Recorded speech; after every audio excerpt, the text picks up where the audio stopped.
The detainees question was a direct request from the United States of America to my government. We have been allies with the United States for a very long time. It didn't start today. We have partnered in a lot of things, and we continue to collaborate in areas of security, in areas of training with our armed forces, in areas of defense. And so when we received a request like this, we said we will appraise it, and based on the appraisal, we will take a decision. Extensive consultation was held both internally and externally. A risk assessment was done by the US itself, and these two detainees, Al-Dubi and Benatef, were considered to be the most compliant detainees in Guantanamo camp.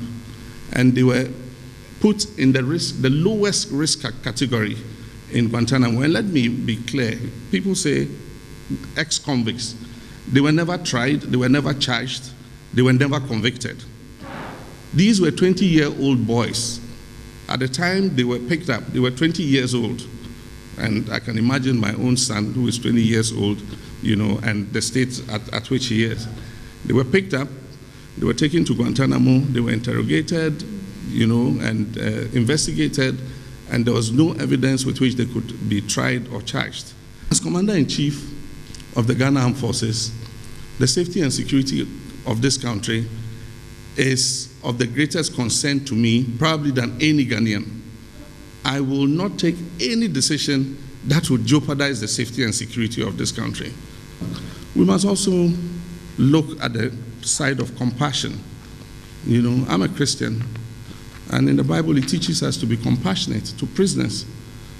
That is, even persons who have been convicted. These people were not convicted. And so where is our Christian passion? Or where is our faith-based compassion on people that, after being detained for 14 years without trial, we can't find it in our hearts, you know, to give these people at least a chance to restart their lives.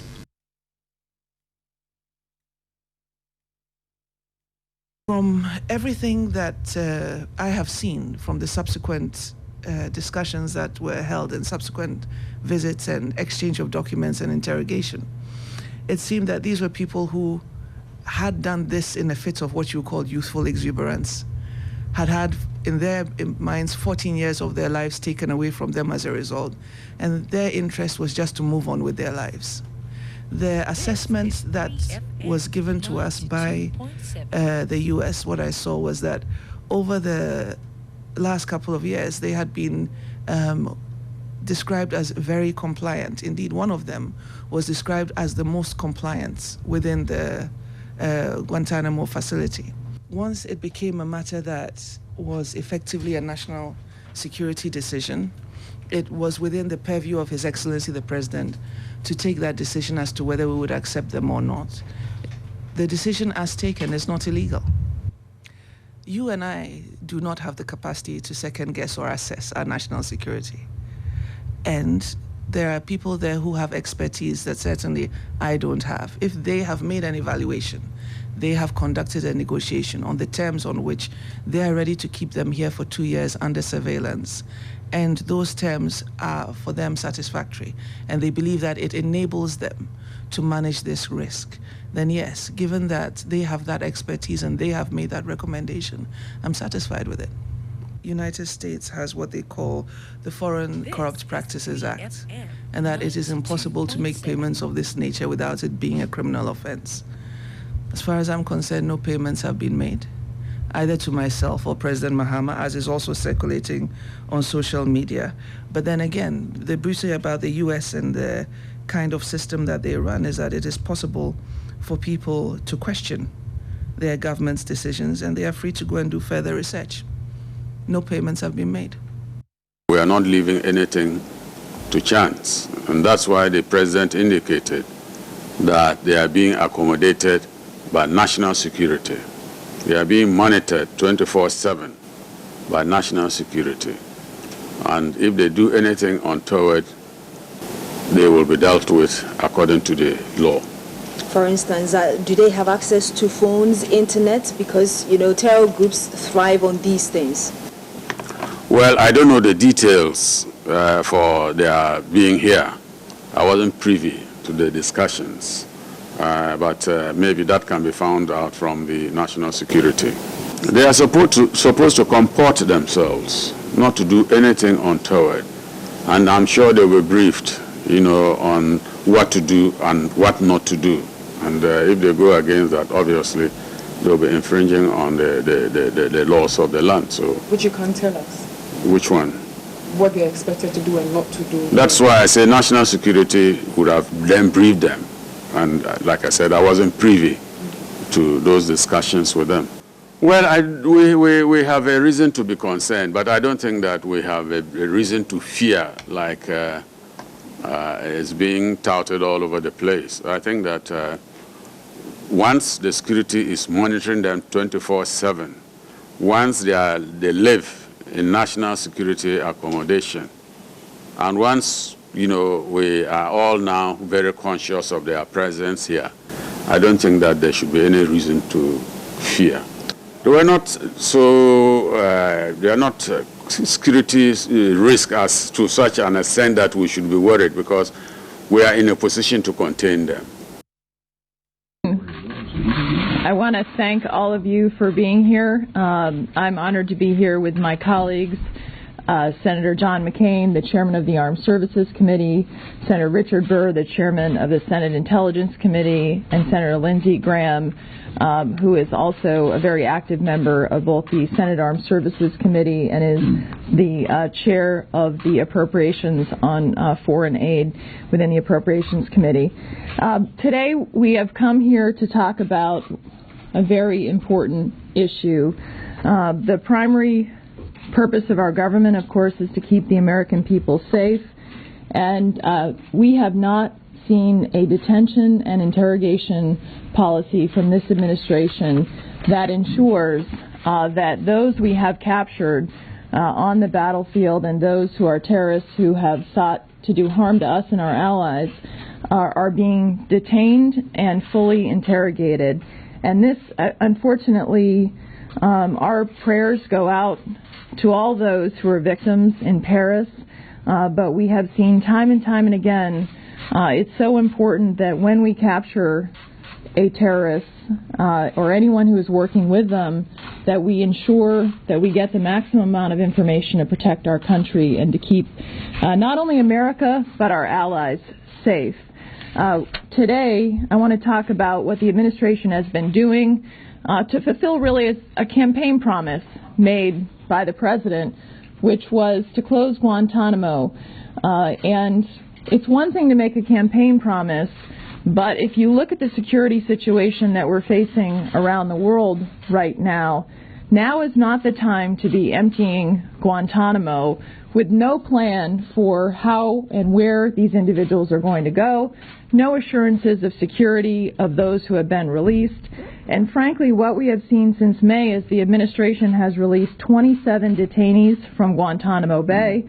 Last month alone, the administration transferred 15 detainees out of Guantanamo. And who are these individuals? Well, one of the problems we're facing is that the administration has not been fully transparent with the American people about who is being released and what conditions, once they're being released, are they being held or not held in. And so one of the things our legislation will do today is, while respecting sources and methods and classification where necessary to protect our intelligence, is more transparency to understand how the individuals who are being held at Guantanamo are designated, what risks they present to us, and when they are transferred, are they transferring high-risk individuals. In May, we saw the administration transfer the Taliban 5 to Qatar, and we know the background of those individuals. One of them was reported to be the Taliban Deputy Defense Minister, senior-most commander in northern Afghanistan, who was involved with the massacre of hundreds of ethnic minorities. Another was reported to be the Taliban's chief of communications. Another was said to be directly associated with Osama bin Laden. And while another was reported to be the former deputy head of the Taliban intelligence. On November 5th, the Obama administration released a detainee to Kuwait who was reportedly arrested for connections to al-Qaeda and affiliated with one of the most infamous jihadi recruiters in the United Kingdom. On November 20th, President Obama released 5 detainees to Slovakia and Georgia. These detainees the administration transferred reportedly included members of al-Qaeda or affiliated groups who participated in al-Qaeda operations both in and out of Afghanistan. One of these terrorists was reportedly assessed by the Defense Intelligence Agency as among the top 52 enemy combatants posing a significant threat of re-engaging in terrorism. On December 7th, President Obama transferred 6 detainees to Uruguay. Some of these former detainees are reported to have links to al-Qaeda, including ties to a key al-Qaeda facilitator and senior explosives trainer, whose information was found on the hard drive of the self-proclaimed mastermind of the September 11th attacks against our country. U.S. officials have stated that these 6 men would be treated as free men. In other words, what we're learning is the people that are being transferred, some of which I've described some of their background to you, that there haven't been conditions placed on the ground, either that they're being detained or that we have assurances that they won't be able to get back in engaging in terrorist acts against us or our allies. On December 20th, President Obama released 4 Afghan detainees who have reportedly been handed over to their families for repatriation. Some of these former detainees are reported to have been previously assessed as high risk for re-engagement to terrorism, have ties to the Taliban, have attacked and planned attacks against U.S. forces. And on December 30th, very close to New Year's Eve, President Obama released 5 detainees to Kazakhstan. One of these detainees reportedly received militant training at an al-Qaeda training camps, was captured at an al-Qaeda safe house. Another was reportedly captured alongside an al-Qaeda commander at Tora Bora. So where does this leave us? Where this leaves us is we have seen this administration transferring, to try to fulfill a campaign promise, transferring detainees that have been designated either previously or currently as medium or high risk for re-engagement in terrorism. Those that have been released from Guantanamo by not only this administration, but the Bush administration as well, if you put those numbers together, we have almost a 30% suspected or confirmed cases of re-engagement of terrorism of those who have been released from Guantanamo. This problem is one that we should not be presenting the world as we see it right now. If you think about the security challenges we face around the world, to release high-risk designees of detainees who have a high risk of re-engagement in terrorism or medium risk, we should never have a member of our military or someone who is one of our allies reconfronting one of these individuals who we previously had in custody. We know that 2 of the terrorists that were involved in the Paris terrorist attacks are associated with al-Qaeda in the Arabian Peninsula, and the headquarters for al-Qaeda in the Arabian Peninsula, of course, is in Yemen. And Yemen is one of the most dangerous countries basically it's the wild, wild west for terrorists right now. And between September and December of 2014 alone, just a 3-month period of time, al-Qaeda in the Arabian Peninsula reported and claimed responsibility for 149 attacks in Yemen. Just 6 days ago, a suicide bomber killed more than 50 people at a police academy in Yemen's capital. I have a 10-page list of terrorist attacks, violence, and prison breaks from Yemen. Almost 5 of those pages have just occurred in January of this year. So our legislation is straightforward. The administration has not presented a plan that can assure the safety and security of of the American people when detainees who have been designated medium or high risk for re-engagement in terrorism are released. And so our legislation would put a moratorium on the transfer of these medium and high risk detainees. Because of the security situation we're facing around the world, because of the 30% re-engagement rate of those who are suspected or confirmed of re-engaging in terrorism, it's clear that we need a timeout so that we do not reconfront the terrorists that we had captured and are currently in Guantanamo. Our legislation would also prohibit for 2 years the transfer of any Guantanamo detainees to Yemen. And in fact, this is an important provision because of all the attacks I told you that have occurred in Yemen, the connections we know to Yemen with the recent events in Paris. The last thing we should be doing is transferring detainees from Guantanamo to a country like Yemen. And why is this important? The administration had lifted the ban on transfers to Yemen, and in fact, of the 127 detainees left at Guantanamo, 81 of them are from Yemen. And we have not received assurances from the administration that they will not seek to transfer anyone to Yemen, despite the wild, wild west nature of what we're facing when it comes to terrorism in Yemen. The legislation also that we'll be introducing will establish and reinstate the standard that was in place in the defense authorization from 2013 for international transfers for detainees. And that standard is a common sense standard that would require the administration to really look at not only the re-engagement rate, but the issue of have the countries that they're thinking of transferring people to actually had cases where people have re-engaged in terrorism. And these standards were common sense standards, and we'll reinstate them in this legislation. Finally, I mentioned transparency. Transparency is so important.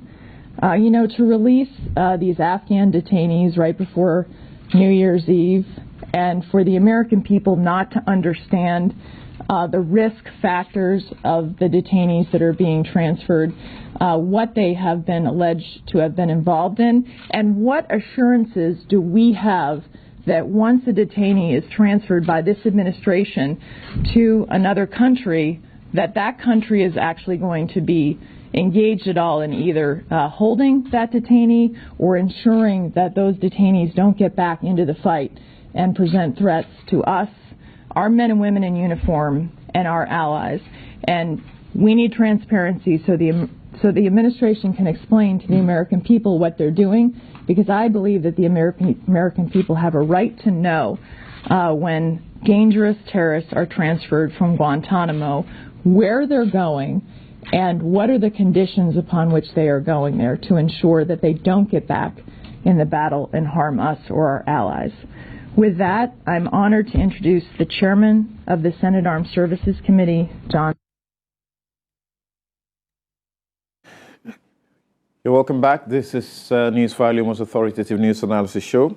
So you've had the Republican legislators there, and they are seeking to push a law that will place a moratorium on further transfers of detainees in Guantanamo Bay to anywhere in the world, including Ghana. And you also had Mark Woyongo just before her. You had Mark Woyongo, who is the Interior Minister, who spoke about some of the conditions in which they are supposed to live here in Ghana under security surveillance, but he says that he was not privy to some of the details of what went into our decision as a country to admit the G2 from Yemen to Ghana. Also, before Mark Woyongo was the Honorable Hannah Tete, who is the Foreign Affairs Minister, also speaking to facts, including that, repeating what the President has said, that no money exchanged hands, as is alleged to have been speculated in social media, not in mainline media. Also suggesting that she was not privy to the full discussions at the point, because she says that she took part in some discussion, but at a certain point, it became a national security matter and no more foreign affairs. And so she had to leave. And so they didn't have too much information to supply, her constituents, so to speak, Ghanaians. And before Hannah Tete spoke, you had the President also trying to demystify some of the issues that have come up and making an appeal to the Christian leadership to exercise their Christian compassion. I'm sure you have heard the reply, alleged or apparent reply that has come from that. Bishop Osei Bonsu, who leads the Catholic Bishops' Conference, asked the president where his common sense was, because he felt that you need to balance Christian compassion with common sense. It has become an issue that has now led to a religious debate on this whole matter, and you see people or hear people quoting the Bible all over on radio. Now, I want us to see if we can depart from that. Occupy Ghana has 23 questions to ask the government. We'll see whether we can also get into some of those questions and see if we'll get some answers. But before we do that, let me quickly bring you some of the thoughts that you have been sharing on the issues that we have discussed. Musa in Kumasi says, are the strike actions the only alternative to address the grievances? Since the negotiations are ongoing, why call for demonstrations? I'm under TUC, but I think demo is premature, or it is politically motivated. And that's the point where we are being cautioned not to encourage, because you are trying to say that the TUC do not have minds of their own and that they would behave because of a political consideration. If you're not feeling the pinch of the taxes and what they're complaining about, at least try not to, insult them. Benjamin Osei Jamra in Edinburgh, in the UK, says demonstrations should always be the last resort. And I think in this case, the labor union leadership have demonstrated maturity by giving government ample time to reconsider its decision on the taxes and fuel price increase. I encourage all to go out and support the demonstrators so that we can collectively fight for our rights. Ibrahim Kopa in Tamale says the decision for the TUC by the TUC to go on demonstration is even long overdue. The ordinary worker is virtually, in virtually every sector of our economy, is suffering because there is no correlation between our salaries and the utility tariffs and other taxes charged by the insensitive Mahama government. Oliver Bamba in Salaga writes, I sincerely share the view shared by Clara on the intended demonstration by the TUC. Ghanaians are already overburdened with huge taxes, and the way forward, in my candid opinion, is for government should show compassion to the good people of Ghana by withdrawing these killer taxes as it's shown to the Gitmo Detainees. George in London said, patriotism and heroism. Who can beat Martin Amidou in Ghana? And what is his reward? That's where you end it. That's an interesting question.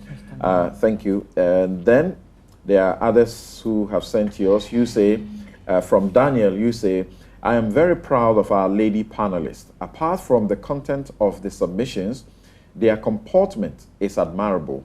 My fellow men, let's learn from our dear ladies.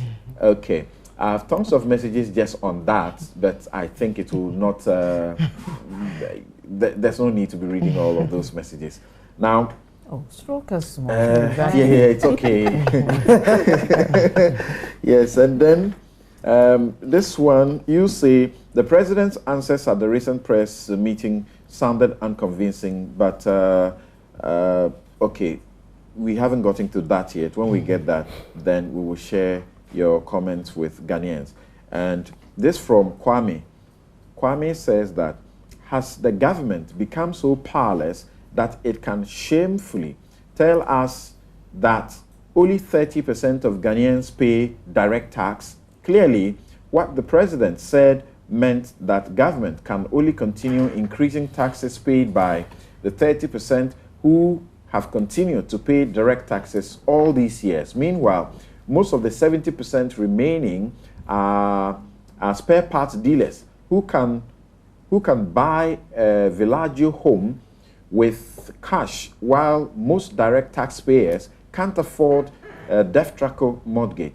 Amongst them is the Makola Market Queen, who can afford a Trazaco Valley home cash down. It is it rocket science to widen the tax net? Okay. It is very interesting, Clara, and demonstrations and strikes. Clara, demonstrations and strikes don't yield the desired results in this country. I disagree with that. Recently, the doctors, the nurses, etc., got good results through strikes and demonstrations. That appears to be the only language this government understands, from Sir Cosby in Accra. And then this one says, the president said we should have compassion. We'll get to that. Okay, all right. You connect that to the fact that he should have compassion on Ghanaians by withdrawing and reducing the taxes. Thank you for your messages. Thank you very much. Now we go to the president's response to the Gitmo ex-detainees who have been transferred to Ghana and the matters arising from that. I'd like to start with you, Clara. What are your thoughts on the developments and how Ghanaians have been discussing it? This issue is really very important to me. Yeah. But before that, just to correct something, I didn't say strikes and demonstration don't achieve results. I'm saying that it should be the last resort. We should always negotiate before we consider that. That is so. Now, to come to the Guantanamo Bay issue, I think the most important thing by the time the public got to know about the Guantanamo Bay issue was the fear and panic that it had created, and then how government was going to address the issue of the fear and panic. I think that by the president's press conference, although I wasn't able to listen to it because I was indisposed at the time, but subsequently I listened to that particular answer, and also read about the commentary on media. Now, the president appeared to have, to some extent, assuaged the fear and panic that the decision had caused. However, the fear was more heightened by the time interviews were done with public officials as well as officials from the embassy. At the end of the day, it was very clear, and not to forget, I think we must commend the media highly on this issue. I think the media has done considerably well in terms of their effort to bring us information, and in terms of the questions they put across to government officers, which questions have helped us to actually see the state of affairs. And the state of affairs is not pretty. The state of affairs shows that there's not much information for the public to go on. And where there is lack of information, conspiracy theories abound. But apart from the conspiracy theories, the question... But now there's information that is coming out that the Foreign Affairs Minister, for example, suggests that they were not aware of all of this information. That is unforgivable. If you tell us that you have been having these discussions for over a year, and then you tell me that, oh, okay, I didn't know of that information, it actually creates more fear and panic in me.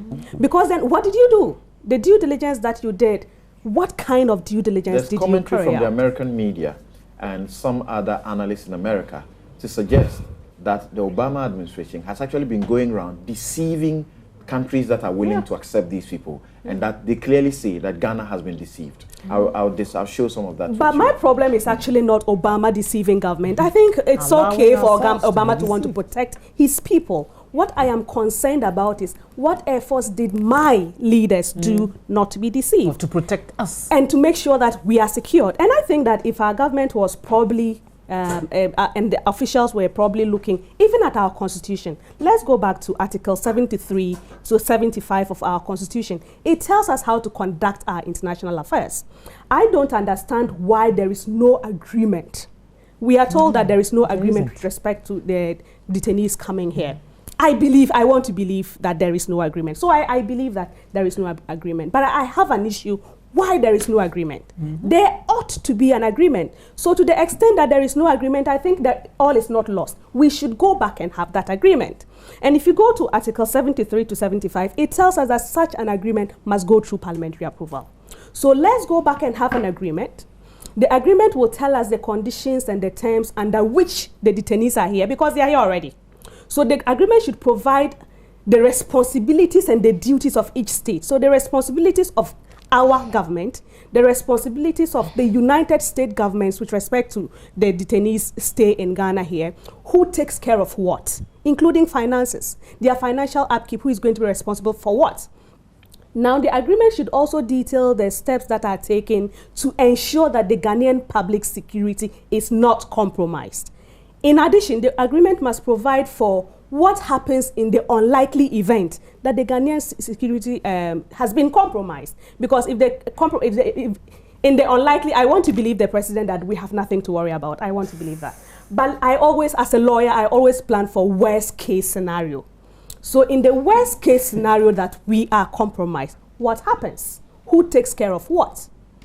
Especially when it comes to finances, who is going to take care of what? We are already complaining that we have too much, especially when it comes to money. We have too much on our plate already. So we want to know whether we are compromised. If we are not compromised, what are the mechanisms put in place?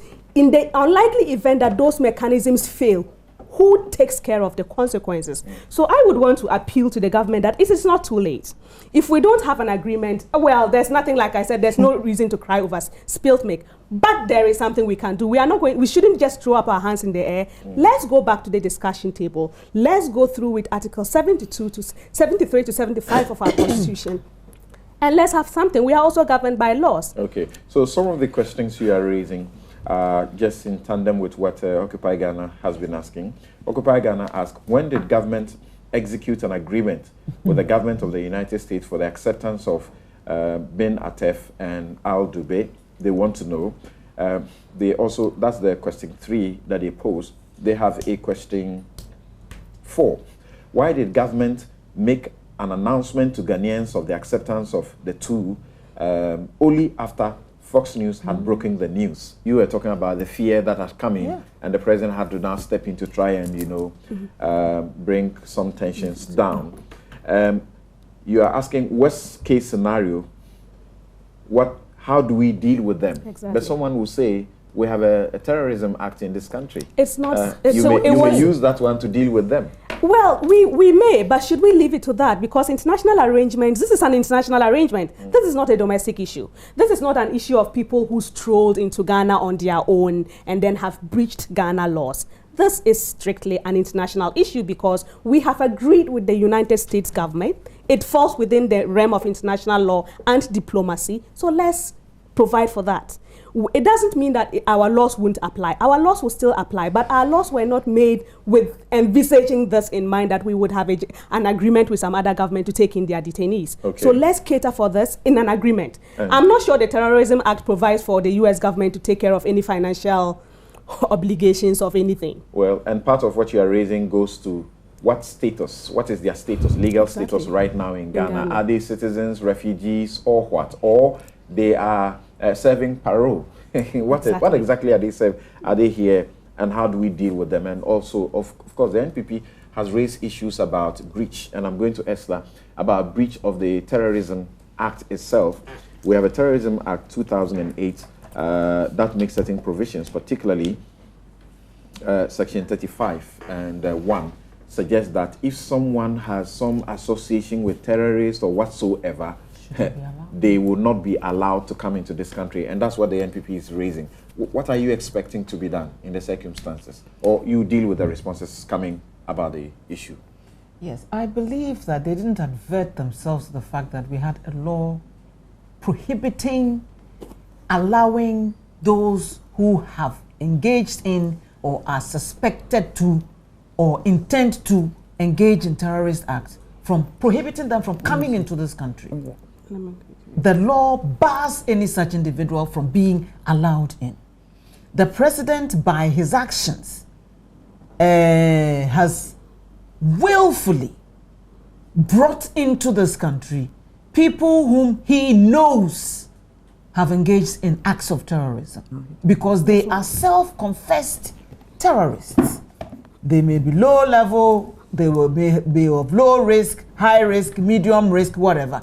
But the fact that they have actually engaged in acts of terrorism, despite their age, they may be 2 years old, but they have actually testified that they've agreed, they have engaged in acts of terrorism. Is it fair to suggest that the entire government security apparatus, a man of a commander at commander level of the army, who we are told went to do this assessment, Brigadier General Smith, who is the ambassador to the USA, is it fair to say that they did not avert their mind to our terrorism law when these laws were sponsored by the security agencies themselves, and so they know every bit of it? Did they? The 35.1 of the Terrorism Act says the Director of Immigration or an officer authorized by the Director shall not grant an endorsement or authority to permit a person to enter this country if there are reasonable grounds to suspect, just a suspicion, that the person is,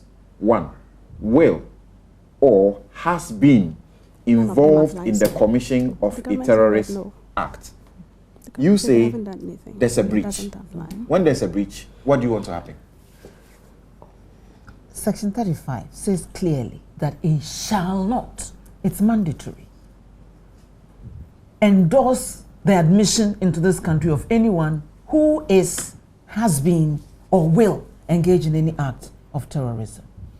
And then I'm saying these people are self-confessed terrorists. They have engaged in acts of terrorism. Those who should have known better did not advert their minds to this piece of legislation that we have. It does not absolve them of the responsibility, and any subsequent agreement will not absolve them of the responsibility to make sure that any such individual does not enter into our country. They have done so, so what do? Please apply our law. Send them back. Tell the whole world that, oops, we goofed. We're told that's an impossibility. It is a possibility because their continued stay in this country is a breach of our laws. Now the president has sworn in his oath to uphold the constitution and laws of this country. All the ministers, defense, interior, foreign, swore to uphold our laws. All of them are in breach of our law. They said if they were not privy to... Unfortunately, this law was passed in 2008. Yes. Ignorance of the law is no excuse. For me, it provides them with an easy way out of this quandary that they find themselves in. Say, I'm sorry, America. We goofed. We didn't advert our minds to this. Our attention has been drawn to it. Please, we cannot do it because our law prohibits it. Now, why were these people not sent to the US? Because there's specific legislation barring any such Guantanamo detainee from being sent to the US. Americans are respecting their law. They are asking us to flout our law for their convenience. Are we going to allow them to get away with that? And then, if we do, what does that say about the leadership of this country? Our laws don't matter. The security of Ghanaians are of no consequence because we want to make America, our ally, comfortable so that they will protect their nationals. Well, they have permanent interest. They don't have permanent friends. What about us? We have no interest. We are just there. We are just there to act for the convenience of other people's nationals. And our own nationals can go hang. Is that what we're telling? And our own laws, we toss them in the bin. If the government will not apply our own laws, they should just shut down our prisons and empty it and let everybody go free. Because prisoners have been caught by our law. That's why they've been incarcerated. Our government is telling us that, yes, we will pass the law, but when it suits us, we will turn a blind eye to our own law. It is unpardonable. So the MPP is saying that, Mr. President, you swore to uphold the laws of this country. It is the laws of this country that have made you our president. If you cannot abide by our laws, then maybe pack bag and baggage and leave. But the bottom line is, for me, it gives them an easy way out to say that, oops, we goofed. Please, our laws do not permit us to accept these people, so take them back. There's an even more worrying development. Well, this is, the height, it is worrying. I can't say it's an even more. There's another development which worries me particularly. The ignorance that our ministers are professing about the conditions under which these people are being held is very, very worrying. They all say that this is not a foreign policy. At some stage, the discussions move beyond foreign policy, so I was not involved in it. Interior Minister says it was a national security issue, so I was not involved in it. Unfortunately, I'm not sure he said it was a national security issue. He said he wasn't even privy to any of the conversations. He didn't know anything about anything. But how does that come to you when, according to Section 1(2)(c) of the Securities and Intelligence That's exactly Act where I'm going. of Ghana, these people, the Foreign Affairs Minister, They the are Interior members Minister, of they the are National- members of the National Security That is the exact point Council. I was going to make. Foreign Minister is a member of the National Security Council. So is the Interior Minister. So if they are saying that national security is involved with these conversations, so we don't know anything about it, it presupposes that this matter was never discussed by our National Security Council as a body. Certain individuals sat in a room and took these decisions under the guise of national security on the blind side of our National Security Council. So where does that leave us? Who did the president do his broad consultations with? He said he had broad consultations for over a year without involving our National Security Council. So who did he have his consultations with? Or in the mind of the president, the national security means National Security Coordinator.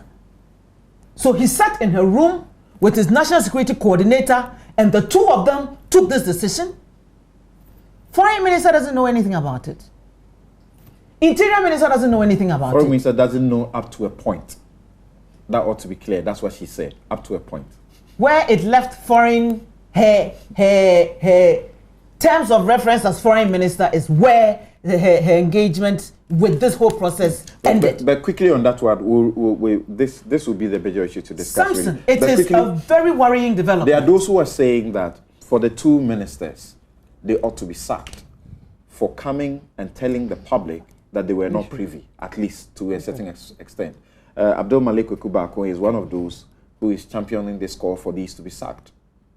That's one leg of it, but I think they've been honest, unwittingly honest in admitting that they really didn't have anything to do or much to do with this process. They were not involved in the so-called broad consultations the president had with whomever he terms his national security advisors are. So in a way, they have spoken the truth to the Ghanaian people. Should they be victimized for being honest? Is that the message we want to send out? Lie to protect the president. Is that what we want our leaders to do? Unfortunately, on this matter, I don't agree with Kweku Bakun. He has a point.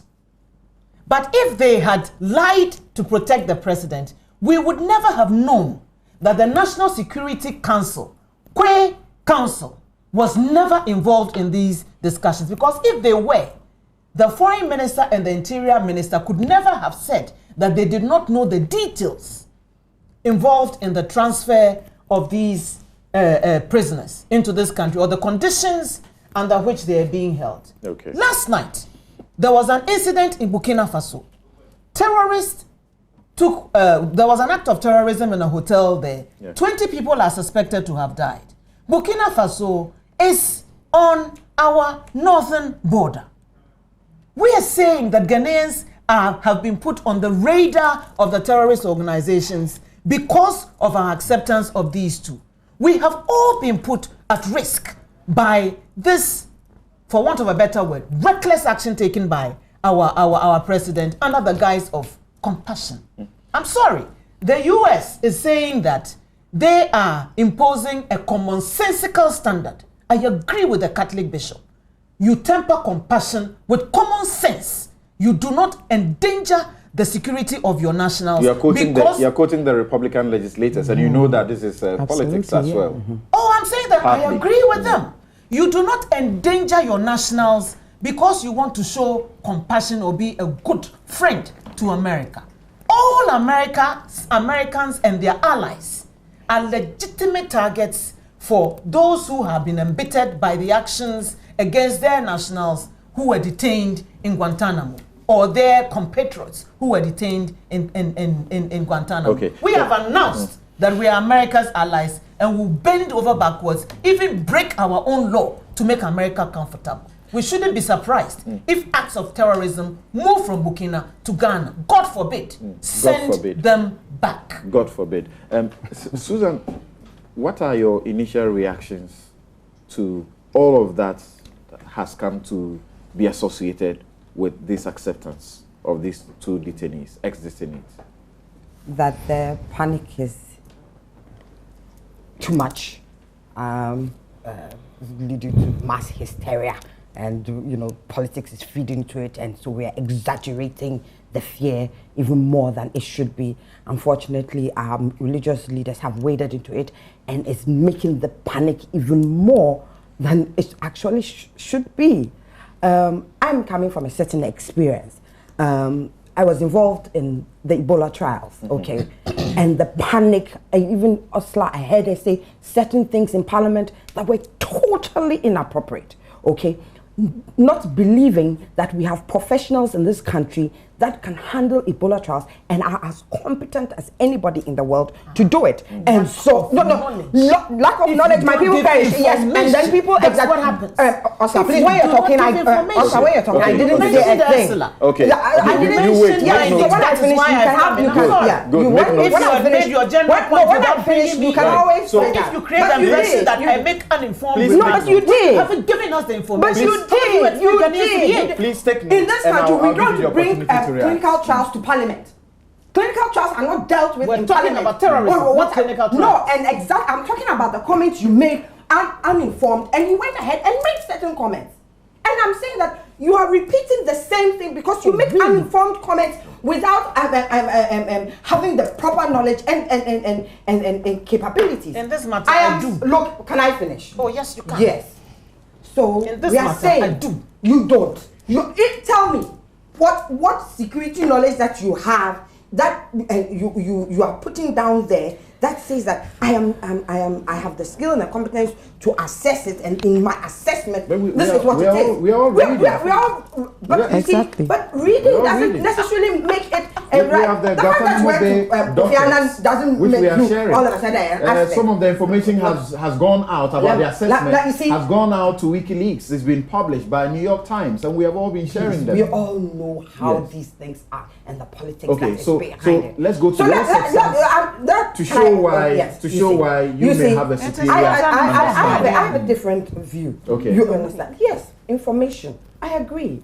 Information should be out there so that people would know, and there should be the different views out there so that people can take one view, take another view, and then decide that, really, is there a cause for panic or there should not be a cause for panic? What is your What I am saying is that, yes, it's all right for people to be afraid. It's all right for people to,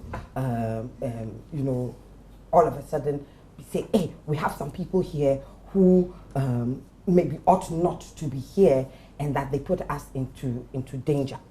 I heard it being said that these are self-confessed terrorists. If they were self-confessed terrorists, America would have charged them. You understand? Because they have charged some of the Guantanamo Bay people. But why did they not charge them? The records confirm what she says. The records confirm what she says to the extent that they have had associations.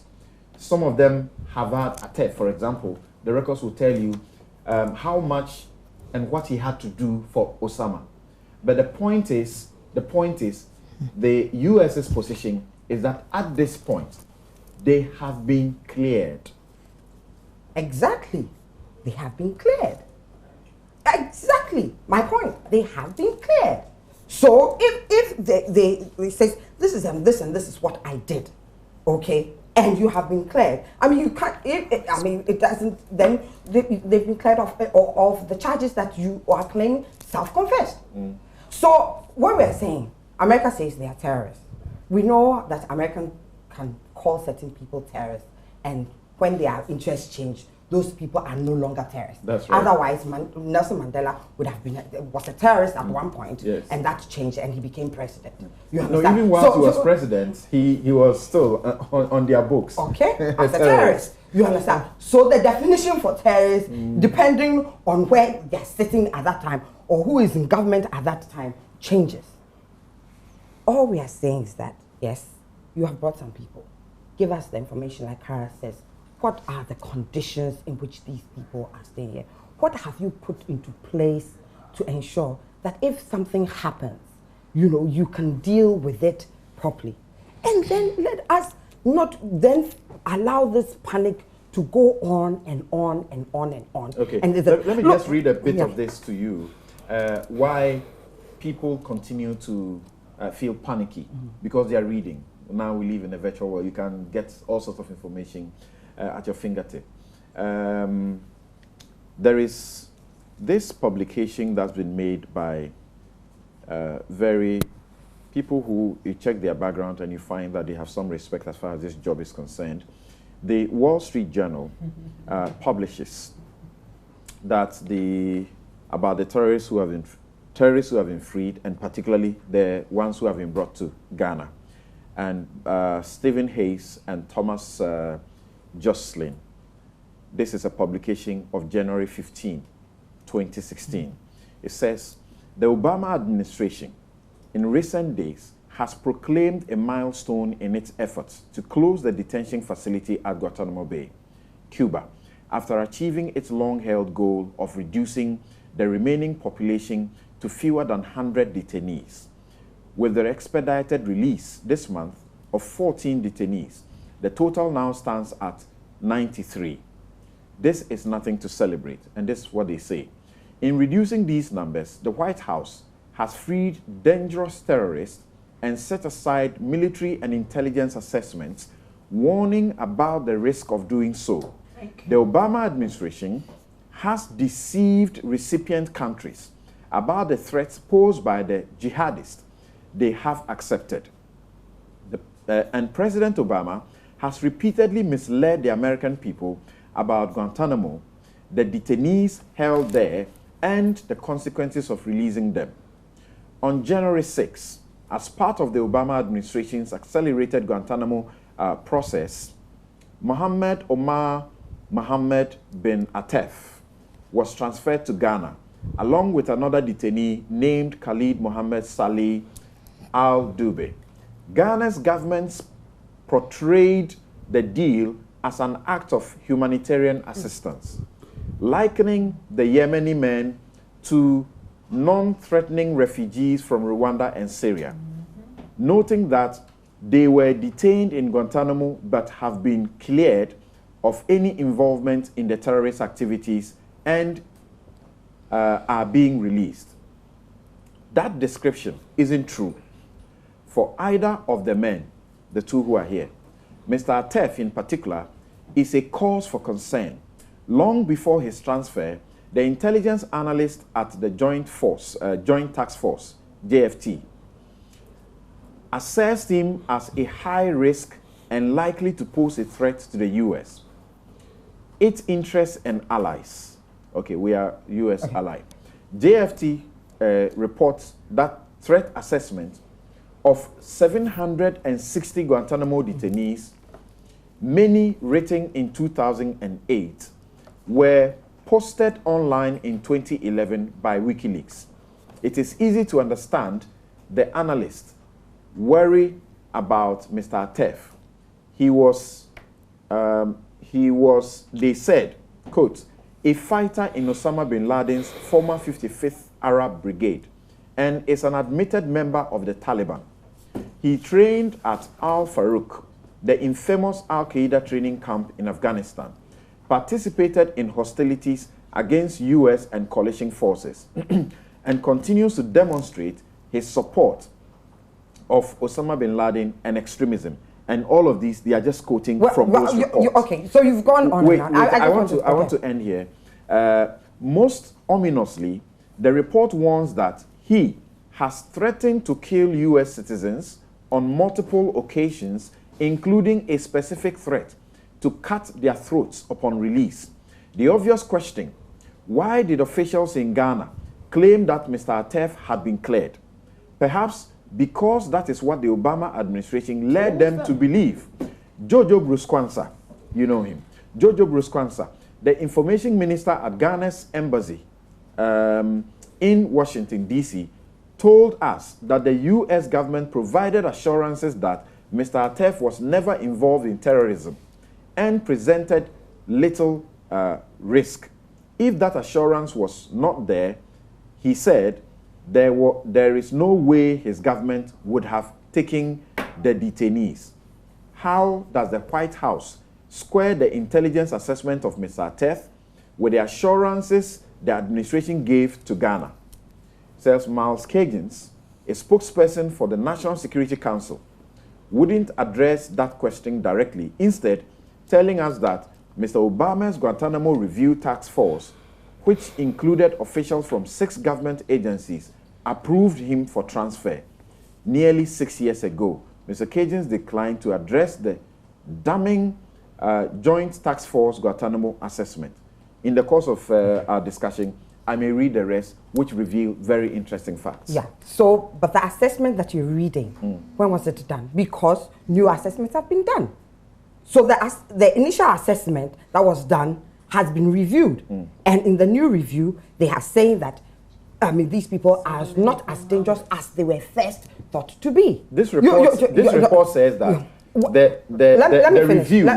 report says that the review never cleared them, and that the Obama administration is deceiving Ghana. They were never cleared. You are reading somebody else's view, and you know the politics that is going on there. Yes, definitely. You think the Republicans are not playing politics with this? This is somebody who has made a campaign promise and wants to do it as part of his legacy that he leaves behind.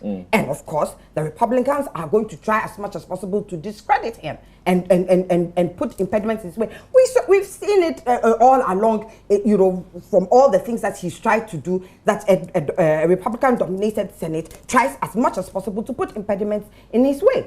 I don't know the bias in which this person, this report is coming from, but we had fine, the Americans have said whatever they want to say. When you said the man was a Taliban soldier, at that time, who was in government? Was it a different group, or was it the Taliban in government at that time? I mean, look, I have had a pope who was a German soldier in the time of the war. Does that make him a Nazi?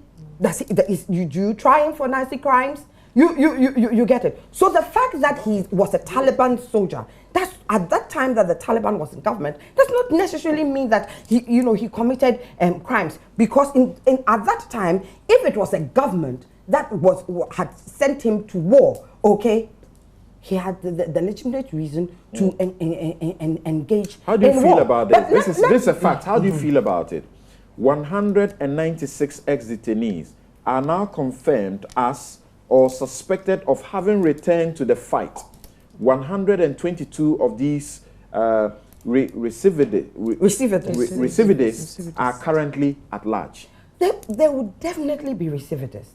I mean, that is a risk. That's why they are not saying that they are zero risk. They are not zero risk. You understand? They are saying they are minimal risk. In everything, look, you are a man. If you and I are in a room, I mean, pardon the children that are listening, you have a penis, you have the risk of raping me. You get it. And so, yes, so the fact that you have the weapon does not necessarily mean you will use it. You understand what I'm saying? So let us put a certain perspective. Nobody is saying zero risk. We are saying that they are minimal risk. Our people made their own assessments, and came out to say that, yes, what the Americans have said, we have done our own verification, validation, whatever, and are saying that they are minimal risk, and that we have the capability of handling whatever it is. Does it concern you now? Does it concern you now that these are people that you refer to? Some are now saying that there's information that is now coming that they were not privy to. They didn't know about. Yeah. Well, that is a cause for concern, but it doesn't mean that you throw the baby out with the bathwater. The fact that some of the people have come to say we were not privy to, I mean, yes, I mean, you would wonder why that has happened, and you would look at it and say something is amiss somewhere. It doesn't necessarily mean all bad. All right. What we have a fear. What is our fear? That the terrorists would come and invade here, or come and blow us up. The world has been made unsafe anyway. It has. And so it is important that our security, I don't think this is increasing our level. Look, people give the example of Kenya, whatever. Why was Kenya attacked? Because they contributed militarily against Al-Shabaab. And that made them a target. It wasn't because they said, oh, we are on compassionate terms, we are bringing people here. Why was Uganda attacked? because they contributed militarily. Have we contributed military to something that America is doing? It's a totally different but situation. must we host people who have the potential to use Ghana to re-engage? That is what we're talking about, potential. Because the world is at risk at them. The world is at risk all over. But you assess your risk and you assess your capabilities and you decide that, you know, given this risk, I will go ahead and take the action that I'm taking. Okay. I have no doubt Thank you. Let me that bring we are in, capable of handling it. Okay. Let me bring in Joyce here. And I hope you'll give me a chance to. We'll exhaust this. Let me say something about the 200, the monies that are talking about. Because you know, people always think that there must be money involved. And again, I come from a certain experience. I think we saw it in some papers and all social media that we had collected monies to do these trials. Not Ebola trials. Yes, yeah. Not a penny had come from the pharmaceutical company to this day to do this trial. Because that is not the way. Head Ban Ki-moon is commending President Mahama, by extension Ghana, for allowing the country to be used. You see, one thing, as a country, sometimes we need to share in the burden. And in sharing in the burden, there are certain consequences that come with it. But you see, you also then profit when something else is happening. So you do favors. You look at the risk and you look at it and say, I can handle this. This is the favor I will do because a particular time will come when I will call upon that favor and require that favor to take me out of a certain situation. I think that we must keep it right, and that not everything is done for money. You get it. Okay. Not everything is done for money. This issue, the money has changed. All right, thank you. Thank you. Let's hear what Joyce has to say about all of this. First of all, yes. I hope you give me. I will. 2 minutes. I will. First of all, what do you make about the issue assuming a certain religious tone or trend? The president said, where is our Christian compassion? We should learn to accept these people. And then he gives the example of his son who is 20 and how these guys were of the same age at the time they were captured, and they've spent 14 years of their lives without any charge for any offense or trial. And now they are being released, and he feels that the Christians should have compassion on them. And then the bishop of the Catholic Bishops' Conference also says, look, we have to balance compassion with common sense. There's a spokesperson for the Imam, National Chief Imam, who has sort of sought to muddy the waters by now, drawing a certain link that, yes, I don't want to repeat any of the things that he said here because I thought they were not fair. What do you make of that? And the fact that people say, for government to have chosen to have the foreign affairs minister go to the chief imam and to seek to get endorsement is what is bringing this, disagreement.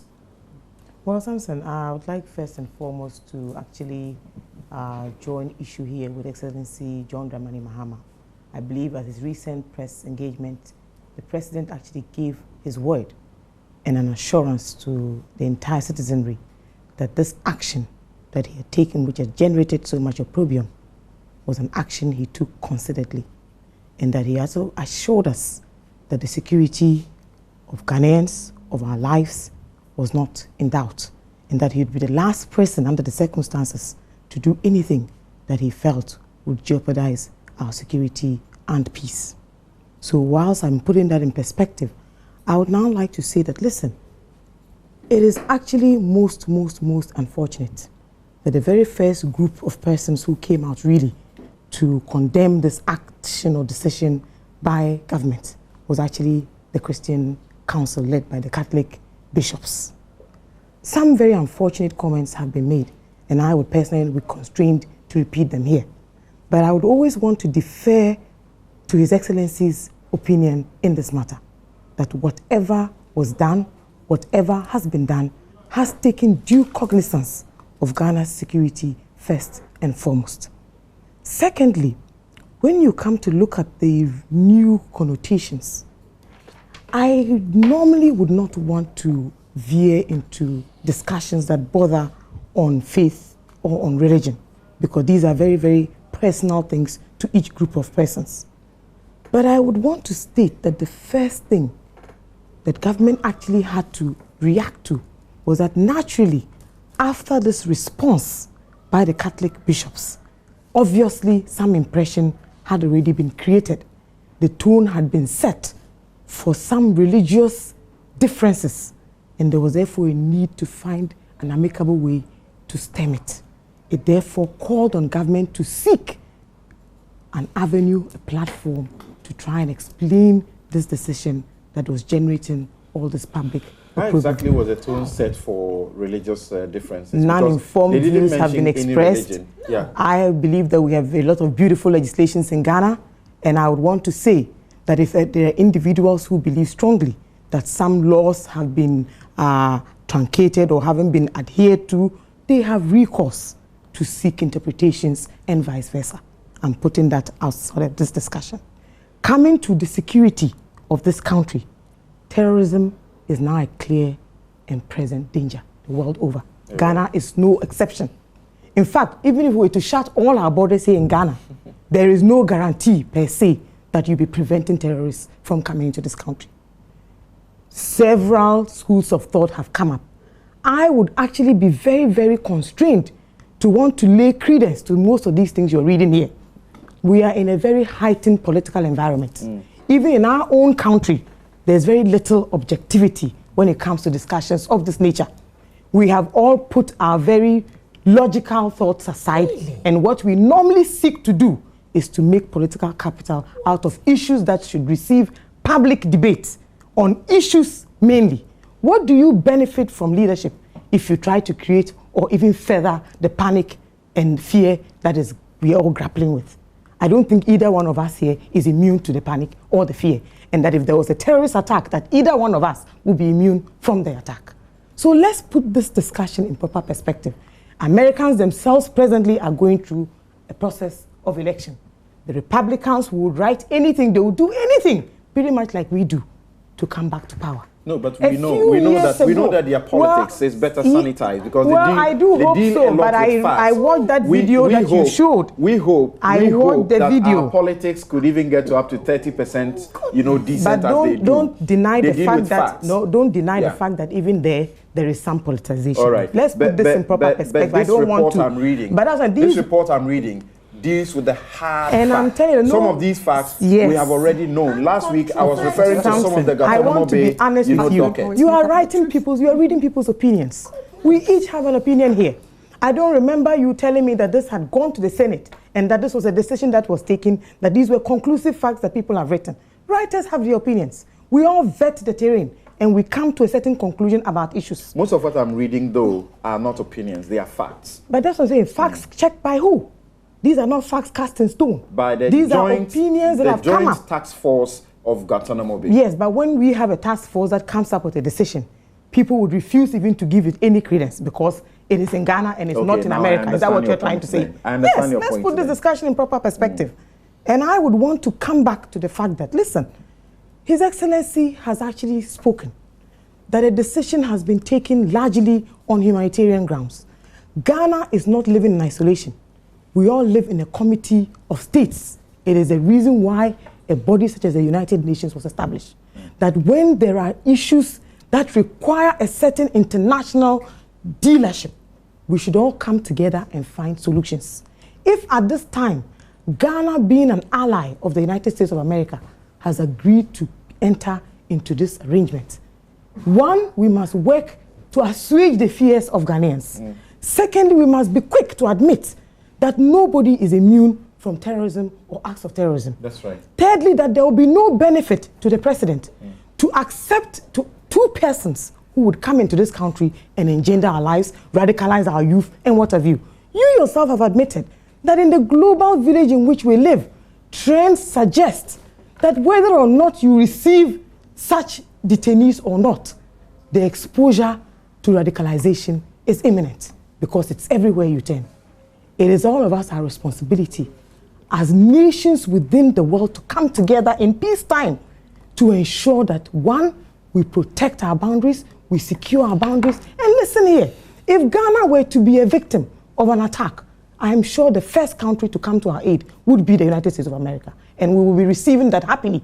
We would not be worrying about the anti-terrorism laws and all of these things we're talking about.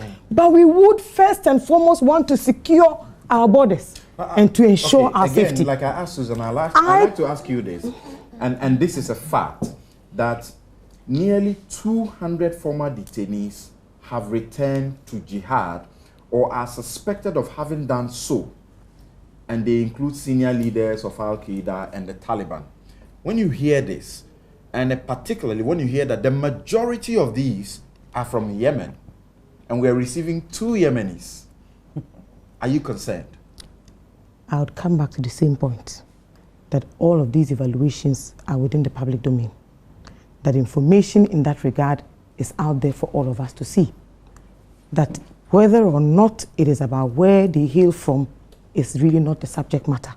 The evaluation is simple. It says that these are 2 persons who have been considered presently in terms of their radicalization to be medium to low risk.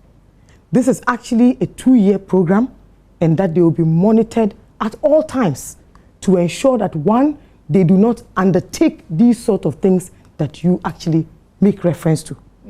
So I would want to still put the same argument you are making in real perspective, that several other countries have received. Look, we are clamoring every day to go to these countries that have taken 15 of these detainees.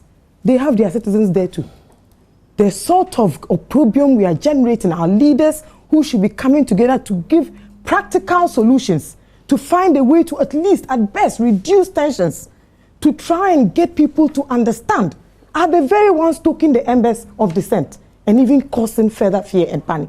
I think my responsibility here this morning is to restate what His Excellency, the President, the Commander-in-Chief of Ghana's Armed Forces, has said, that he would be the last person to put our lives here at risk. He will be the last person to compromise the security of Ghana. And of course, he would also be the last person to want to generate fear and panic. It is therefore our responsibility to first ensure that we explain at any given time what efforts government is making to monitor the activities of these individuals. That at the least indication that some form of radicalization or any thought of it is even taking place, that attempts will be made to stem it in the bud.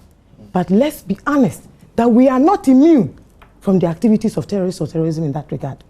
Nobody should be deceived into thinking that just because we have received these 2 people, it puts us in even more danger than we've ever been. The whole world is grappling with the activities of terrorism, whether we like it or not. Listen, when you get on a flight these days and you even see certain types of people, immediately you're scared. For many, many years, we were all subjected to serious checks at various destinations that we visited, irrespective of the danger that terrorism poses. All we have to do is to ensure first safety and security. And by accepting those 2 persons, I believe that, one, these individuals were never tried or convicted. Most of these reports that you mentioned, I've seen one about WikiLeaks saying that even as far back as in 2007, these reports were actually declassified, and that these individuals were found that their level of radicalization was not even as high as the world had been made to believe. Look, many, many years ago, the ANC was viewed as a terrorist activity, entity. Today, they have been in government in South Africa for how many years? Nelson Mandela himself, one of the greatest heroes of our time, was seen as a terrorist. Times have changed. People have opportunities day in, day out as we are confronted with new security issues to revise our security arrangements. And Ghana is no exception. And I would want to agree that, listen, whatever we want to say about the Constitution, whatever we want to say about any other legislations we have in place, we can always go back to court to seek redress. And nobody is stopped from doing that. Okay. Thank you very much. And I'll come to, all of you are putting your hands up. Don't worry. We'll deal with this. And just this small bit of it. And truth be told, I've read the Guantanamo Bay docket, which is a document of facts. And the Democrats don't dispute it. So that is the number one thing. Now, this bit of what they quote, I just read that and I will end. It says that, in fact, the task force placed 30 Yemeni detainees in conditional detention, quote unquote, conditional detention, meaning they were approved for transfer, quote unquote, and they are quoting from the report, so mostly it's quotations. They were approved for transfer under certain circumstances, but not back to their home country unless the security situation there dramatically improved. Both Ateth and Mr. Dobe, who are both here, the two of them were placed in this conditional detention category.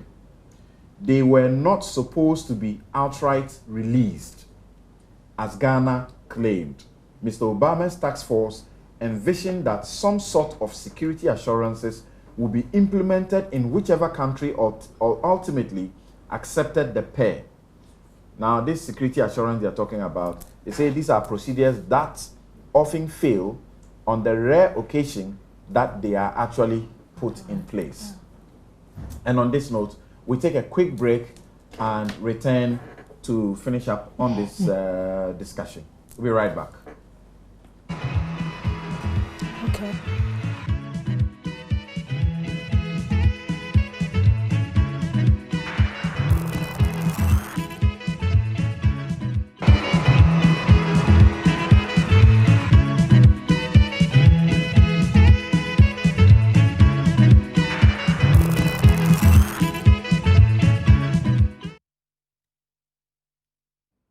You're welcome back. This is Newsfile, your most authoritative news analysis, and this is a very special edition, and I'm sure you're enjoying.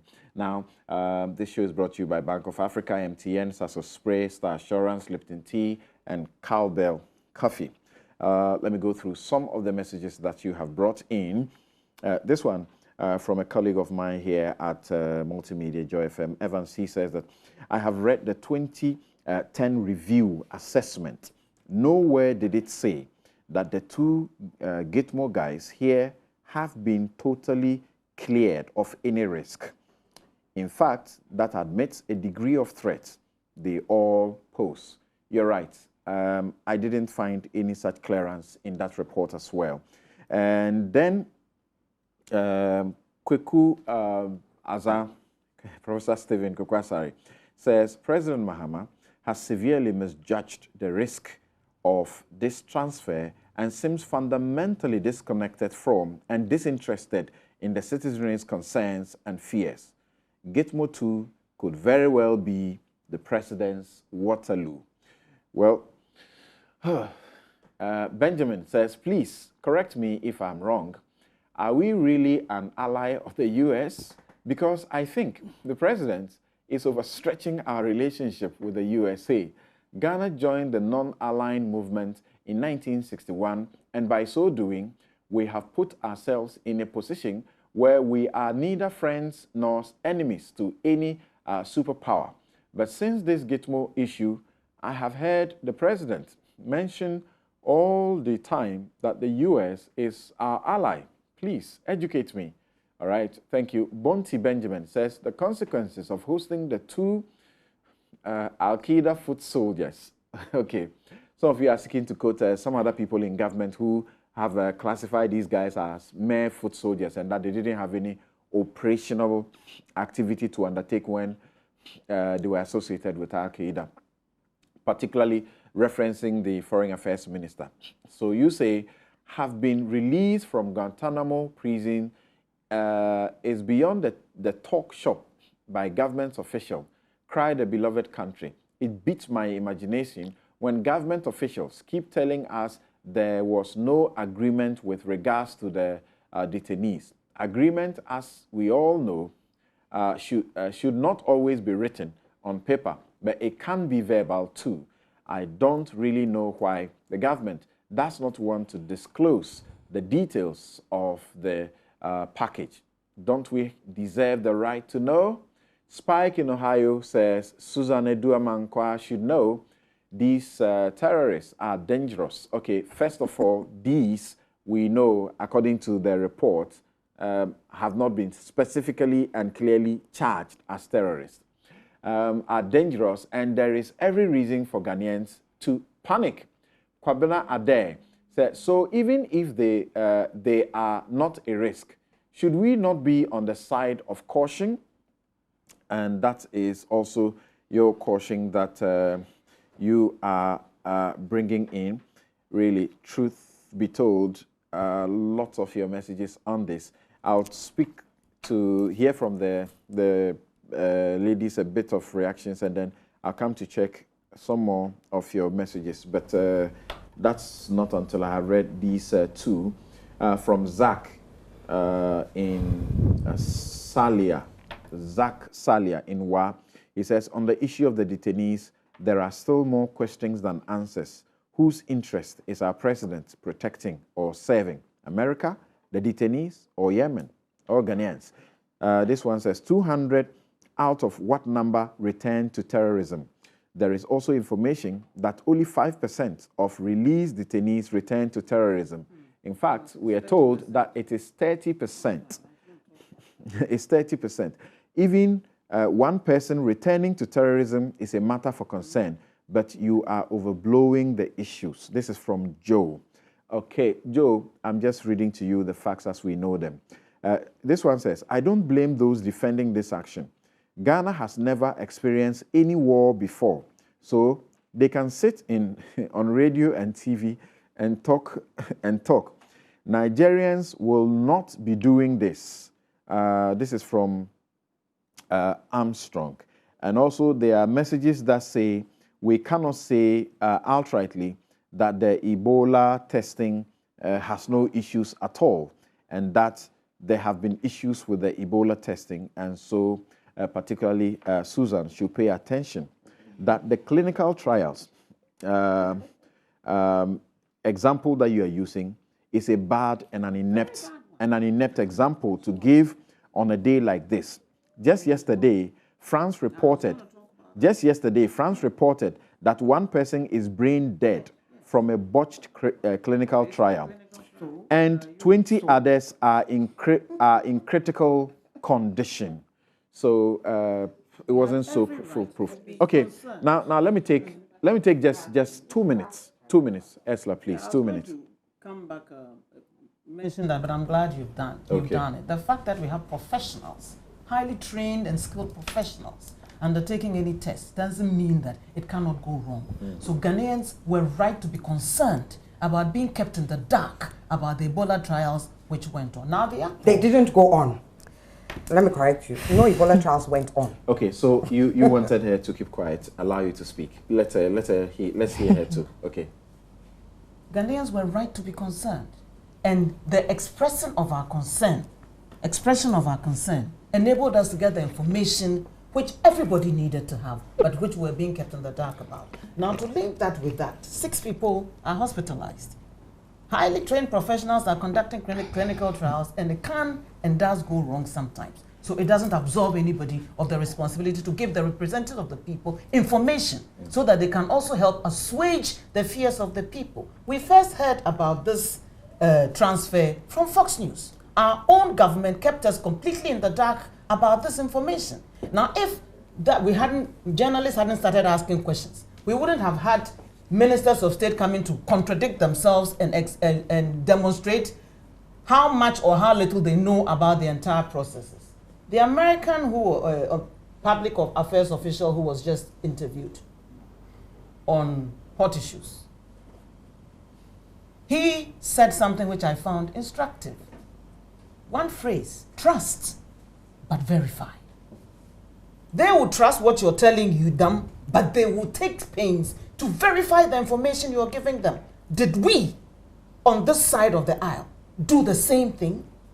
And our ministers have demonstrated to us that no, they just took the word of the Americans for it. Oh, is that fair? Because when you go to the documents, the report, they show that they were classified as low risk, whatever. But it is about what the definition of low risk is and the claim that they have been cleared. I'll explain what I mean by they just took the word of the Americans that they're low risk for them. Our Minister for Foreign Affairs told us that, all these WikiLeaks thing that is going around there, they didn't show those documents to me. Whose duty was it to show you the documents? They've told you what they think you need to know. and what will help them to get the results that they want from you. It's up to you to do the double, triple, quadruple checking. When you say you, do you mean the minister? Our government. Our government. And the government says this has been and done. And our minister is a member of the National Security Council who is totally oblivious over all these things that are going on, by her own say-so. And that should give me comfort. Now, by closing down Guantanamo Bay in fulfillment of a campaign promise, what America is effectively doing is spreading terrorism around the world. And the evidence is clear.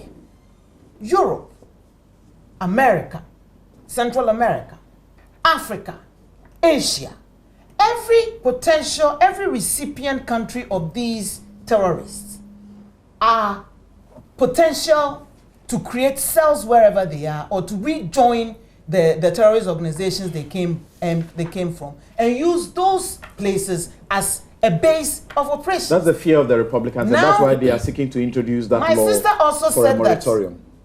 That I don't have the capability of doing this analysis. Fortunately or unfortunately, I spent 1 year studying emerging security issues. I think that qualifies me to see what maybe someone who hasn't had that instruction would not see, and to join the dots. So I'm speaking not as a politician here, but as a Ghanaian who sees a clear and present danger from what our government has done. Now, I would even go beyond that and advocate that every minister, there's six key ministries, whose heads should have a little bit of the training that we underwent in Kofi Annan. I'm glad that my sister here has also started taking that course, and I highly commend her for that. She's equipping herself to deal with what may be around the corner. And we all need to be prepared for 2 that. minutes. Thank you very much. So, Clara. Yes. So defense, interior, foreign, all those who are finance, on the Security Council. And even beyond, finance and environment and communications ministers ought to have some degree of security training. Maybe then they'll take decisions which would not expose us all to danger. Burkina Faso has been attacked. Mali has been attacked. Ghana is in the same region. Let's not sit there and say we are immune or that there are threats everywhere. So yes, there are mosquitoes everywhere. So don't protect yourself and then don't get and then get the illness. No. Okay. If all right. you see so, it, and then welcome it and bring it thank you into very your much. home. And when I say those those ministries that are on the Security Council, I'm referring to the law says the ministers for the time being holding the portfolios of foreign affairs. It comes first. Foreign affairs, defense, interior, and finance, and such other ministers as the president may determine. Now, yes, Clara. Yes, Samson, briefly, what I say is that there is fear and panic among the Ghanaian public, and I maintain that that fear and panic is legitimate. It is legitimate because of the way information has been handled. Due diligence. As a professional, when I'm doing due diligence, I collect documents. I make requests for documents. After collecting the documents, I do independent verification. I do searches. After doing independent verification and getting official communication, I do consultation. So for me, it is panicky for you to say that I was not given. I expected to get it, not only to sit and be given. But that said, like I have said, they are here. So the question is, what do we do? Sorry. Do I understand you, ladies, to suggest that the Foreign Affairs Minister should have personally received this information and read and analyzed herself? I am not. When there are people with that expertise on the council. No, Samson, it's not about. I'm talking about. There is a team. We are told there is a team led by ably by a former commander of this Ghana army, Brigadier General Smith, who is now the ambassador in the United States. I'm not suggesting and who has cleared. No, giving us the all clear to admit them. No, Samson, I'm not suggesting what should have been done in personal capacity or not. What I am saying is that if you are communicating to me, it's an institution. Okay. If you are communicating to me that the institution undertook due diligence, I don't expect to say that we were not given or I was not given this information. Okay. I expect you to have all the information whether or not you're given it. You would have been given some. Apart from being given, you would have done your own, you would have gone collecting yourself. And after going collecting yourself, you would have done your own consultation. But that's, for me, when the president spoke, that was the understanding I got. But after the ministers came and then the U.S. Embassy, they came and with the interviews, then I realized that the sum of that interview is that I probably misunderstood the president. Right. Now, leaving that aside, coming back, like I said, they are here. So what do we do? Where do we go from here? If you look at Section 35 of the Anti-Terrorism Act, you need to look at 3 issues. 1, who can take action under the Anti-Terrorism Act? 2, under what circumstances can those actions be taken? And 3, when can those actions be taken? If you look at who can take action under Section 35, there are only 2 persons who can take action. The 2 persons are the Director of Immigration or an officer appointed by that director, and then 2, the Minister of Interior. And then the second question, when can they exercise action? The Director of Immigration can only exercise action when they are coming in. After they have come in, he can't do anything about it.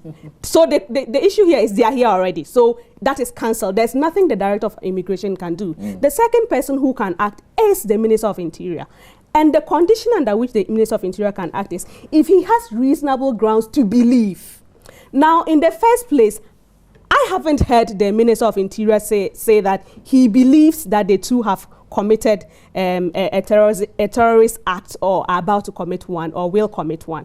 The communication I'm getting is that they seem to be of the belief that, oh, these people are not going to do much. Oh, we've used the expression from officialdom that they were foot soldiers, so to speak. So the question for me, for me, the most important question is, what is the belief of the Interior Minister? Because under Section 35(2), the belief is that they are low risk. They have had these associations, which the law disallows. Okay, it's enough grounds.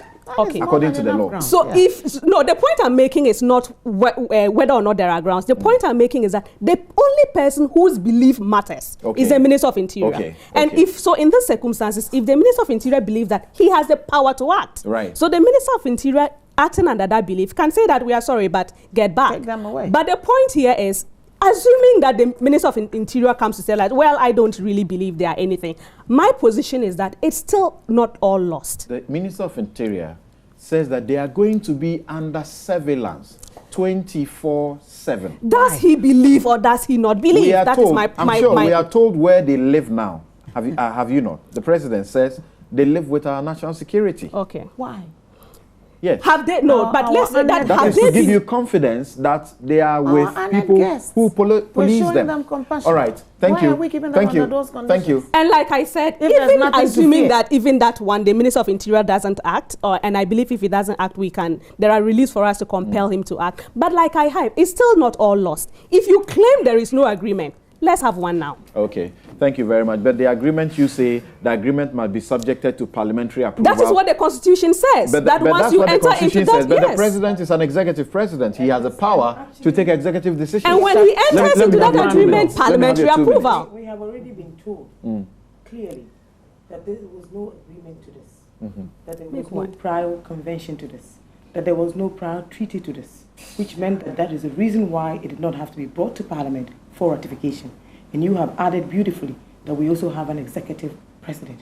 So in some situations, the Constitution would allow him some leverage for discretionary powers in that regard. Coming back to the point of peace and security, Ghana has actually been contributing to peace operations in several other countries where there is no stabilization. Are we then saying, by the arguments that we seem to be making here today, that we should no longer be contributing to some of these countries because they pose some sort of terrorist threat? Our army is highly praised for some of these operations. Yes, and we know that several of our army operations the world over have been commended for ensuring not just national peace and security, but international peace and security as well. And you know, I would be the first to tell you all that these persons that you have mentioned have probably gone for more security and peace and international courses than probably I would ever do in my life. That I have no doubt about. Let's reduce this discussion to what threats these detainees pose to this country. We have heard from His Excellency the President assuring Ghanaians, and I want to also correct the erroneous impression that the Foreign Minister had actually met with the Christian Council even before her meeting with the National Chief Imam. So that consultation had actually also gone on. And Ghana's military prowess in terms of peace and security likewise is not in doubt. Let's come down to what I said earlier. We have issues with the law. You've quoted the immigration director. All the powers he has under that law operates under the president. The president is the commander-in-chief of the Ghana Armed Forces. You can't flout the law with and get And away I with it said because already, he's an I have executive answered you already, president. nudge the honorable. He's a creature of the You law. can go to court and do have whatever the he likes interpretation because he's an on what the executive president can president. and cannot do. Well, Occupy Ghana is threatening that action. There are other groups. There are other groups that are also threatening that action. Above our There are law. other He groups can't that do are that threatening action. because he's That an action. executive president. I will finish the list of questions by Occupy He Ghana. has Your to 2 minutes, act please. within the confines of the law. Sorry. Let's hear Susan. Let's hear Susan on her 2 minutes. Okay, hold on. Can we just allow this thing not to then degenerate into something else? Okay. We are all entitled to opinion, same. Sure. Mind you, everybody has a strong opinion. Everybody has a certain logical and competent reason. Thank you very much. Thank you very much. Thank you. Thank you very much. Now let's. Sorry, ladies. Let's hear Susan. Let's just end it there, Please. Let's hear Susan now. Let's hear Susan now. Let's hear Susan now. I just wanted to say, Don't just nobody, go off, please. well, I haven't said here that there are zero risk. You understand? All I am saying is that let us not create so much panic and fear. Okay. You understand? Let us assess the situation with cool, calm heads and let that prevail. Yes, more information should go out. You understand? Professional. You see, in every trial, like you said, phase 1 trial, something may go wrong, but you put into place certain things. That is why you have. Is it okay that people don't trust the president's or the government's assurance that the security will do its job because they have doubts of the capabilities of our security? But we see, and that is sad that we have doubts of not just our security, but of a lot of professionals in this country. That we think that everything that's in this country will be shoddily done, and so that kind mindset runs through everything that we do. So sometimes we do not even wait for the competent professionals to say something, and then we jump and then we do something. And that one is comparing our security with America's security. But America's security has failed several times. We know. And we also know that Americans also sometimes profile people and bundle innocent people. From where we are going and listening to what the woman was Are you saying, suggesting you have a superior security here? I'm not saying we have a superior security. I am saying we have a comparable security. We may fail in certain places like they also fail. Everybody fails once in a while because we are all human. But you see, the fact that we are Ghanaians and we fail in certain things does not necessarily mean we fail in all things. All right. But Samson, let me just say this. Yes. Nobody is saying that there is zero risk. Right. We want the risk to be assessed properly and then the commensurate level of concern. Let us not go to that. Another thing, facts don't always make up the truth. Thank you. You are a lawyer and you know that you. Sometimes you have facts. If I come and stand with you over a body, you're holding a knife. Thank you. Thank you does very that much. necessarily mean that you killed that dead body? No, it doesn't. Thank you. But the fact is, you're holding a knife, there's a dead body there, right. and that's why all who are arrested are deemed as suspects. Unfortunately, in this country, we arrest them, we parade them, and we even convict them before they get to court. Now, Occupy Ghana's question number 5 says, was Parliament or any of its committees at any point briefed on this decision? That question has been forcefully asked by Clara.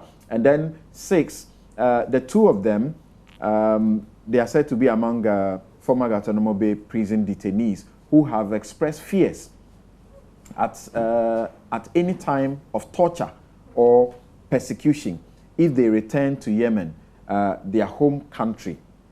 Is that the fears they have expressed? We want to know that is that the reason why they don't want to be in that country? Number 7, has Yemen confirmed to Ghana that the 2 risk criminal trial if they return to their own country? We want answers so we will know why they are not going to their own country, because their own country has admitted quite a huge number of them, in excess of 20. Number 8, if there is no confirmation that the 2 do not risk a criminal trial, if they return to Yemen, why has Ghana accepted them? Why did the government of Ghana agree to accept them when the United States, as a country that has primary responsibility for the 2 and other detainees and former detainees, is unable to do so because of strong opposition to settle even a single of the former detainees? Did government consider the fact that some former detainees have joined terrorist organizations on their release before agreeing to accept them? the government consider the fact that some former detainees have engaged in, quote, propaganda warfare, unquote, by speaking out publicly against their detention and justifying terrorism before accepting the two of them? No. What legal status has Ghana giving them in this country? And so on and so forth. I suppose that, okay, Esla is answering all of the questions with a no. Unfortunately, the government will disagree with you on that. Let me quickly go and hear the president on the retrieving of monies that have been stolen. I have no other expression for it. Let's hear the president on that, particularly on Wyoming. If we did not have the constitution and I was head of the military government, I'd have gone and grabbed the guy and locked him up until he's proved innocent. But you must go by due process. You must follow the law. Just this morning, they were going to issue the FIFE on Wyoming, and then this writ was served on the Attorney General. So what should we do? The last I checked, the Attorney General has retrieved in excess of 50 million Ghana cedis from those I instructed money to be retrieved from. The JIDA case particularly, in the service contracts that they signed, they said they were taking loans to do the training. But JIDA as an institution is not mandated to give loans, so those loans were illegal.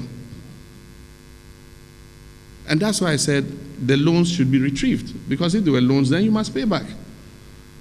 And she's collected in excess of 50 million. So far, from corruption cases that have occurred, we've retrieved more than 70 million Ghana cedis of the people's money. Right, thank you very much. And that's the president. You heard him reacting to retrievals of monies, and I suspected that was a question by Kojo Yangsing of the Super Morning Show. And the interviews you are talking about that the media have been doing on the Guantanamo Bay, Evan Spencer had a fantastic interview, very lasting one. It was great. It was great. With the U.S. Officials. Now, there are those who have been asking questions, tweeting, and I just want to read a few of their comments, just two of them. One says that the taxi driver was rewarded because that is easy to do, but the guy who disarmed the president's, killer, so to speak, will not be, because it will be exposing the lapses in the president's security. There are two of you who think that is the reason he's not being recognized. Well, I have good news for you. Maybe that guy just may also get some attention, I'm told. Now, Clara, straight to the one about the retrieval of the monies. When the president gives the example that the Attorney General, on that morning of the interview, of the interaction, was going to court to file FIFE, but because there's a writ pending in courts by somebody from Hohoi or so, challenging the decision by the Supreme Court to award the money, that was a difficulty. As a lawyer, is that the right position to stick to? Initially, I didn't want to actually comment on it because I didn't think it was, anyway. But one, I found it very interesting because I know that when the government is the debtor or a judgment debtor, the people don't wait so long to collect their money from the government. Yeah. So I found it, at least, the way the people have been treating you when you are the debtor, I expect you to treat them like that. When you are the creditor. I am, to use the word, flabbergasted as to why it's taking us this long and why a writ would have, legally a writ doesn't stop anybody. I don't understand why you would place on yourself a stay of execution. When none exists. I don't want to use legal terms because it's not, but the point is, the person owes you, you know the process that you have to take to recover your money. There is nothing so far stopping you. And the fact that a writ has been issued in court doesn't stop you from proceeding to collect your money. So at least you proceed to collect your money and let them go to court to stop you from collecting the money. Interesting. What do you say, Susan? I agree with her. I mean, really, I think 2 years ago, that it was the court came out to say that he should pay back the monies, and then we wait 2 years down the line. He had given an oral promise that he will pay by December Really, 24, so 2015. Go and okay, collect. And that is it. Really, an oral promise that you pay by December 2015, and so we wait in January 2016 to go and collect. I mean, is giving credence to the fact that they are behind all these things. The NDC government is behind all this money. This money was taken with the connivance of the NDC government and the Attorney General, etc., etc. And the president gives you examples of a lot of effort that the Attorney General has done, really, and saved Ghana a lot of money. Well, it may be in other circumstances, but maybe that is not enough. You get it. I think that, you see, there's a certain example, and if you use that example, then you clear doubts. And we know that this Warren thing is one of the biggest examples to show. Okay, my production is on my neck. Very unfortunate, Esla and Joyce. We have to end it here. Very, very unfortunate. But my guests, my listeners tell me that they have thoroughly enjoyed the discussion with you. Yes, quickly. Are you probably trying to tell us that the questions that you've been reading from whoever are actually a barometer for this show this morning? Barometer as in? Well, because every time you are referring to the same thing, the same grouping, I've been curious. Grouping? No. These are wide-ranging. Someone is answering no to your questions as if you are trying to please a certain stakeholder in this discussion. How could you? Oh, I see. Don't worry about that. Thank you very much. My guests have been Clara Berry. She is a law teacher and also practices the law. Susan Aduamankwa is second vice national chairperson of the Convention People's Party. Thank you very much. Esla Owusu Ekofo is member of Parliament for Ablekuma West Constituency. That's where I am. And Joyce Bawa Muktari is a lawyer. She's a lawyer and deputy transport minister. Ladies, I am excited and privileged to have hosted you. I look forward to yet another interesting encounter like this. Have a good afternoon. My attire, as always, is sponsored by Latida. Newsfile was brought to you by Bank of Africa.